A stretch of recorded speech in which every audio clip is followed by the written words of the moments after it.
Monsieur le ministre, nous allons aborder le chapitre politique. Vous êtes membre de l'APR. Aujourd'hui, on apprend que Aliou Sall et Abdoulaye Timbo, des proches, les parents du président de la République, maires dans leurs localités respectives, à Guédiawaye et à Pikine, ont renoncé à leur candidature dans la coalition Benno Bokk Yakaar pour mettre à l'aise le président de la République. Votre réaction après cette décision? Ce n'est pas une réaction particulière, sauf de dire que qu'est-ce que ça aurait été s'ils avaient maintenu leur candidature et qu'il y ait des disputes autour de ces candidatures-là.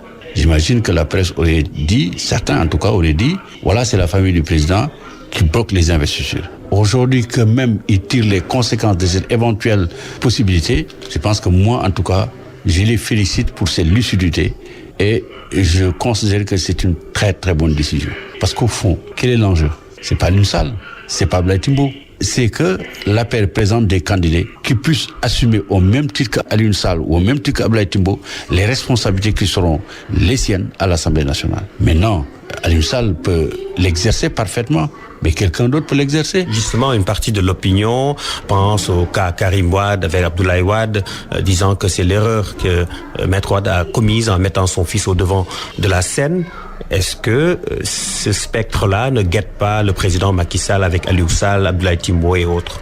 Mais au contraire, ça ne le guette pas peut-être, si on est cohérent. Et même s'ils disent, nous, on n'est pas candidat. En quoi le spectre pourrait plus gagner Macky Sall? Ce qui explique leur décision.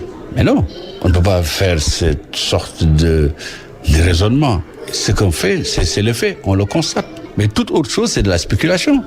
On constate aujourd'hui, voilà des candidats qui ont toutes les compétences, voilà des candidats qui ont des possibilités d'être élus dans le cadre de leur parti, mais qui considèrent pour des raisons qui leur sont personnelles, qu'il serait mieux pour eux, pour le bien de leur parti, mais également pour mettre à l'aise le président de la République, qui pourrait être amené un jour à jouer à l'arbitre entre des gens qui ont la prétention de diriger les listes. Il leur facilite la tâche pour que l'arbitre ne soit pas considéré comme versant dans une connivence de sang. Maître Abdoulaye Wade est annoncé comme tête de liste de l'opposition aux législatives. Lui-même, il s'est inscrit sur les listes électorales avec sa famille à Paris. Il a annoncé son retour avant l'ouverture de la campagne pour les législatives. Cela vous fait peur? Franchement, on fait peur. Moi, je reconnais à Abdoulaye Wade sa liberté d'être candidat. Je reconnais à Abdoulaye Wade sa liberté de vouloir être tête de file, tête de liste. Bon, le parti ou les partis qui le mettront à la tête de la liste en tireront toutes les conséquences, c'est le droit le plus absolu. Moi, je ne voudrais pas inférer dans une décision qui appartient à des partis. La seule chose que je sais, ou je pense, du moins, si Abdoulaye Wade était mon père à moi, je ne lui aurais pas demandé à son âge de venir diriger une liste ici. Et certainement, si Abdoulaye Wade avait des liens de sang avérés avec ceux qui prétendent aujourd'hui vouloir mettre Abdoulaye Wade à la tête de leur parti politique, ne l'aurait pas fait. Et c'est un aveu d'échec incroyable. Son fils a une ambition, Karim Wade.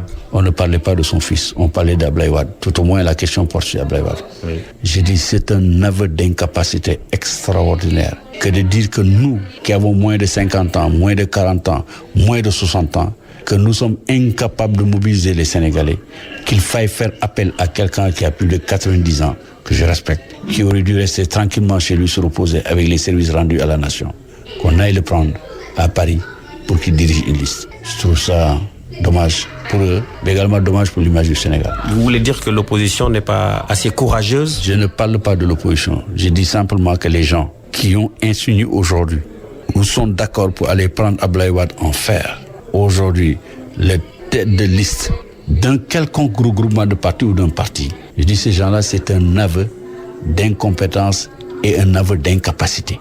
Pour, à leur âge, croire qu'ils ne seront pas à même de faire triompher les listes et qu'il faille faire appel à Abdoulaye Wade. Ça, c'est clair de mon point de vue. Et si j'étais moi, le fils d'Abdoulaye Wade, j'aurais demandé à mon père d'aller se reposer et de passer tranquillement le reste de ses jours, sage. Comme d'ailleurs ses fonctions et son âge lui en prescrivent l'obligation.